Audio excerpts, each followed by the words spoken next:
Esteemed colleagues, ladies and gentlemen, it is indeed a pleasure to join you at the World's Government Summit. I wish I could be there in person, but my schedule made that impossible. I was just elected a few hours ago to another 5 years as General Chairman of my political party. My compliments to the organizers for their excellent work in convening this summit. Now, more than ever, the world needs platforms where leaders can share ideas and shape global events. We are at a delicate moment in history. The international landscape is evolving rapidly, marked by instability and economic protectionism. If we do not act wisely, these changes may spiral out of control. This is a time to be active architects of a future guided by peace, justice, and mutual respect.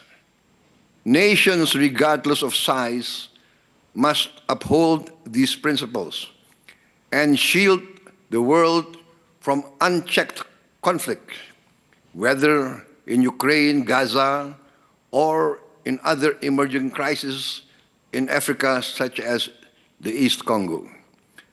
I once called for an immediate ceasefire in Ukraine 2 years ago, not as capitulation of one side, but as a plea for dialogue over escalation.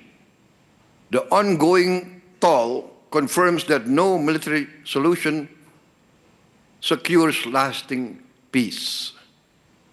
Gaza remains a profound tragedy. While a ceasefire is in place, hopes and prayers alone are insufficient. We must ensure peace prevails. Gaza has suffered enough. It is time to rebuild homes, reopen schools, and restore normalcy. Indonesia supports sincere efforts towards a just and lasting resolution anchored in a two-state solution. The world cannot allow the cycle of violence to persist. The crises in Ukraine, Gaza, and East Congo, and other parts of Africa reflect a broader erosion of global stability. Indonesia understands rhetoric alone is insufficient to confront these challenges. Our history, rooted in the non-aligned movement and principles of equality, self-determination, and sovereignty, compels us to pursue balanced diplomacy. We strive to listen as much as we speak, forging partnerships based on trust and mutual respect. This approach guides Indonesia's participation in many international organizations. BRICS, we also apply to join OECD, CPTPP, and the Indo-Pacific Forum, advocating for dialogue among equals rather than adversaries. It also informs our relationships with major powers like the United States of America and the People's Republic of China, while safeguarding our own independence.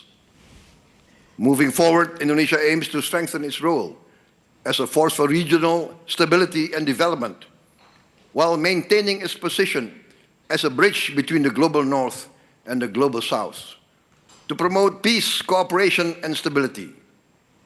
But of course, we know that to be an effective actor on the global stage, we must keep our own house in order. We must do our own homework at home. Our international influence and our ability to contribute meaningfully to global stability are linked to our own strength, our own resilience, and the economic progress and the social welfare of our nation and our people. My administration's vision for Indonesia is clear. We want to build a modern, developed nation powered by its greatest asset, its people, and our vast natural resources. Indonesia's potential is reflected in our diversity and vast geography. Our archipelago, comprising 17,000 islands and covering nearly 2 million square kilometers, is home to more than 282 million people, a vibrant mosaic of cultures and traditions. Yet, this diversity presents challenges, ensuring that every citizen has the opportunity to thrive. Our mission is to create an environment where every Indonesian citizen can access quality education, healthcare, and economic opportunities. One of our key achievements in the first 100 days of my administration has been the establishment of a fully functioning government based on talent and meritocracy. Many skilled Indonesians who had built their careers abroad are returning to serve our nation. This success was greatly aided by the smooth transition ensured by my esteemed predecessor, President Joko Widodo, to whom I extend my sincere gratitude for our long and fruitful cooperation. Among our transformative initiatives is the free nutritious meal program.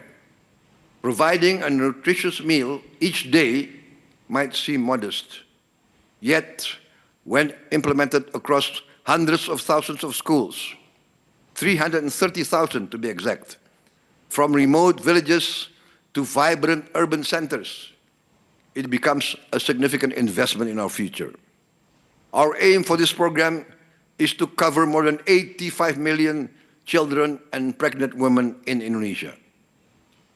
Also, our initiative is to offer free health checks for all Indonesians. This is to promote preventive care and early detection of health issues, fostering a healthier and more productive society, and saving a lot of money. Infrastructure development, too, has been a cornerstone of our vision. Indonesia's vast and varied geography has long isolated many communities. And to bridge these gaps, we have embarked on an ambitious program in partnership with the private sector. I'm now opening the infrastructure sector to the private sector, inviting private enterprise from foreign and domestic markets. We are building vital lifelines, roads, bridges, ports, airports, energy lines, digital networks that connect our people and stimulate local economies. Digital connectivity has received special attention too. In today's interconnected world, it is not a luxury, but a necessity. By reallocating the 6 gigahertz Wi-Fi spectrum for public use, we have effectively doubled our internet capacity. The implications are significant. A young entrepreneur in a remote village can now have the same access, the same digital resources as someone in our capital city. This ensures that every Indonesian from the remotest island to the heart of Jakarta has the same opportunity to participate in the digital economy, to learn, innovate, and prosper. Sound financial stewardship and management has been crucial to making these initiatives possible. Through careful management of state funds, we have saved more than $20 billion, equivalent to about 10% of our annual budget.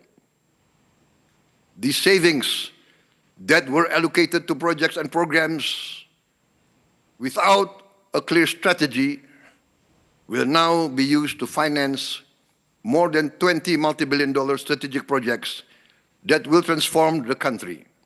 These include investments in nickel, bauxite, copper, and other critical minerals downstream industries. At the same time, we are developing substantial petrochemical industries, as well as massive AI data centers. Additionally, we are channeling funds into projects that advance food security, aimed at turning Indonesia into a net food exporter within a few years, along with initiatives to increase protein production, support aquaculture, and develop clean and renewable energy projects, leveraging our rich mineral and renewable resources. Furthermore, we are prepared to launch Danantara Indonesia, our new sovereign wealth fund, which, according to our initial evaluation, exceeds $900 billion asset under management. This fund, which will be launched on the 24th of February this month, will invest our natural resources and state assets into sustainable high-impact projects across sectors such as renewable energy, advanced manufacturing, downstream industries, food production, etc. All these projects will contribute to achieving our committed target of 8% economic growth. At the same time, we remain resolute in our commitment to eradicate corruption and mismanagement. Our actions have proven that no one is above the law. Those once considered untouchable are now held accountable. As we drive these transformative projects, we remain mindful of the challenges facing ordinary Indonesians. Like many countries, we have grappled with inflation and rising living costs, particularly in the aftermath of the COVID-19 pandemic and the wars in Ukraine and Gaza. Keeping the cost of living manageable remains a top priority, for only by ensuring that every citizen enjoys a decent quality of life can we build broader support for our ambitious vision. I'm deeply proud that the Indonesian people have embraced our efforts.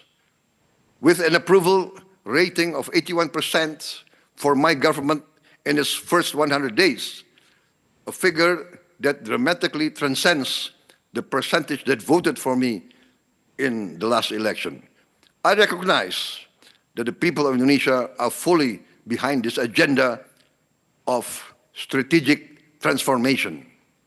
The trust and optimism of our citizens inspire us to press on with our work, ensuring that every Indonesian benefits from the progress we are building together.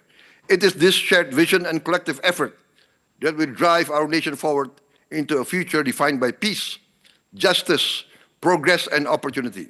In closing, distinguished colleagues, let me reiterate my commitment to both national renewal and global partnership.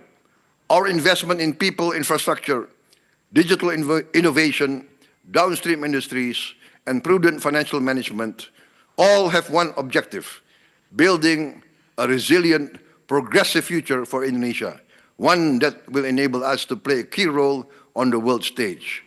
I trust together we will reaffirm our dedication to a global order that upholds the dignity and potential of every nation. Thank you for your attention, and I look forward to our continued dialogue and collaboration as we shape a future that reflects our shared aspirations. Thank you.